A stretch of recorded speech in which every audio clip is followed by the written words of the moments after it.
உலக புற்றுநோய் தினம் இன்று கடைபிடிக்கப்படுகிறது. புற்றுநோயை கண்டறிதலில் நவீன தொழில்நுட்பத்தின் பங்கு உள்ளிட்டவை குறித்து புற்றுநோய் மருந்தியல் நிபுணரான மருத்துவர் கண்ணன் விளக்குகிறார். பார்க்கலாம்.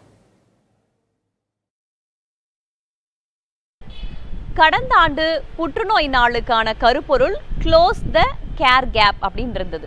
இந்த ஆண்டுக்கான அந்த புற்றுநோய்க்கான கருப்பொருள் என்ன சார்?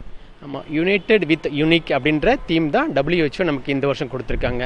ஒவ்வொரு 3 வருஷமும் ஒரு டாபிக் கொடுத்து அந்த டாப்பிக்கில் நமக்கு மக்களுக்கு ஒரு அவேர்னஸ் கிரியேட் பண்ணணுன்றது தான் WHOட தீம். அது prevention is better then cure அப்படின்னு சொல்லுவாங்க.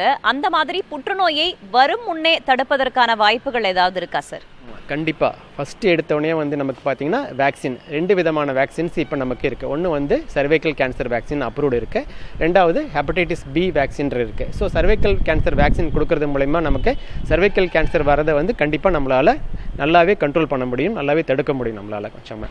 அதே மாதிரி ஹெப்படைட்டிஸ் பி வேக்சின் கொடுக்கறது மூலமா ஹெப்படைட்டிஸ் பி வைரஸ் நமக்கு தொத்திக்காமல் இருக்கிறதுக்கு நம்மளால் முயற்சி பண்ண முடியும். இது ப்ரிவென்ஷனில் பார்த்தீங்கன்னா இந்த 2 தான் மெயின் வேக்சினேஷன்ஸ் இப்போ நம்மக்கிட்ட அவைலபிளாக இருக்குது கொஞ்சம். புற்றுநோய் அப்படின்னாலே மக்கள் மத்தியில ஒரு அச்சம் அப்படின்றது ஏற்படதான் செய்யுது. புற்றுநோய் வந்தாலே உயிரிழப்போ அப்படின்ற மாதிரியான அச்சங்களும் இருக்கு. என்னென்ன ட்ரீட்மெண்ட்ஸ்லாம் அவைலபிளா இருக்கு?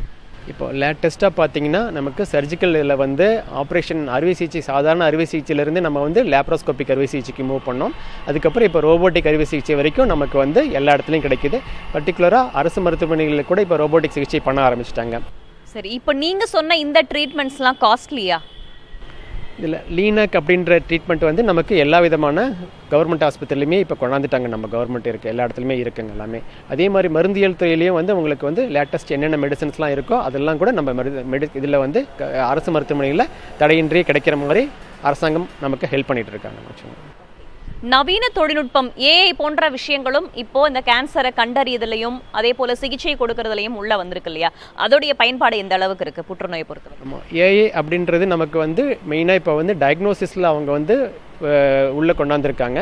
இப்போ ஒரு ரேடியாலஜிக்கல் இன்வெஸ்டிகேஷன்ஸை நமக்கு ஏஐ கையில் கொடுத்தோம்னா நமக்கு சீக்கிரமாகவே தெளிவாக நமக்கு ரிப்போர்ட் கொடுக்குற மாதிரி போயிட்டுருக்கு. அது நம்ம நடைமுறைக்கு ஃபுல்லாக கொண்டு வரலை நம்ம இதில். அதே மாதிரி சதை பரீட்சை அப்படின்றதுலையும் நமக்கு ஏஐ ரொம்ப விதமாக ஹெல்ப் பண்ணிகிட்ருக்கு. ஒரு சிம்டம்ஸ்லாம் கொடுத்து இந்த இன்வெஸ்டிகேஷன்ஸ்லாம் நமக்கு ஃபீட் பண்ணோம்னா என்ன டயக்னோசிஸ் அப்படின்ற வழிக்கு கூட நமக்கு ஏஐ தொழில்நுட்பம் நமக்கு உபயோகமாக இருக்கும். ஃப்யூச்சரில் எல்லாமே படிப்படியாக வரும்னு நம்புகிறோம்.